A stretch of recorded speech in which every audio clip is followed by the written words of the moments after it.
ಪ್ರಜನನ ಭಾಗ ಯಾವುದು? ಕೇಸರ. ಹೆಣ್ಣು ಪ್ರಜನನ ಭಾಗ ಯಾವುದು? ಶಲಾಕೆ. ಶಲಾಕೆ ಒಳಗೆ ಏನೇನಿರ್ತದೆ? ಅಂಡಾಶಯ ಇರ್ತದೆ, ಅಂಡಕಗಳು ಇರ್ತವೆ, ಶಲಾಕ ನಳಿಕೆ ಇರ್ತದೆ, ಮತ್ತೆ ಅಂಡಾಶಯ ಇರ್ತದೆ. ಶಲಾಕ ನಳಿಕೆ, ಅಂಡಾಶಯ, ಅಂಡಕಗಳು. ನೆನ್ಪಿಡ್ಕೊಳ್ಳಿ ಇನ್ನೊಂದ್ಸರಿ. ಶಲಾಕ ನಳಿಕೆ, ಅಂಡಾಶಯ, ಅಂಡಕಗಳು. ಎಲ್ಲಿ ಇದು ಯಾವ ಭಾಗ? ಹೆಣ್ಣು ಪ್ರಜನನ ಭಾಗ. ಹೆಣ್ಣು ಪ್ರಜನನ ಭಾಗ ಯಾವುದು? ಶಲಾಕೆ. ಗಂಡು ಪ್ರಜನನ ಭಾಗ ಯಾವುದು? ಕೇಸರ. ಇದು ಅಡ್ಡ ಹಿಂಗ್ ನೋಡ್ತಾ ಇದ್ರಲ್ಲಿ ಇದು ಕೇಸರ ದಂಡ. ಏನ್ ಹೇಳೋದು? ಕೇಸರ ದಂಡ. ಮೇಲಿರೋದೇನು?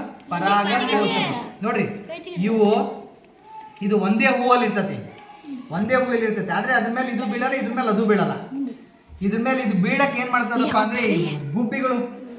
ಮುಂದೆ ಹೇಳ್ತೀನಲ್ಲ, ಅದಕ್ಕೇನಾದ್ರು ಕ್ಲೋಸ್ ಮಾಡ್ಸಿ.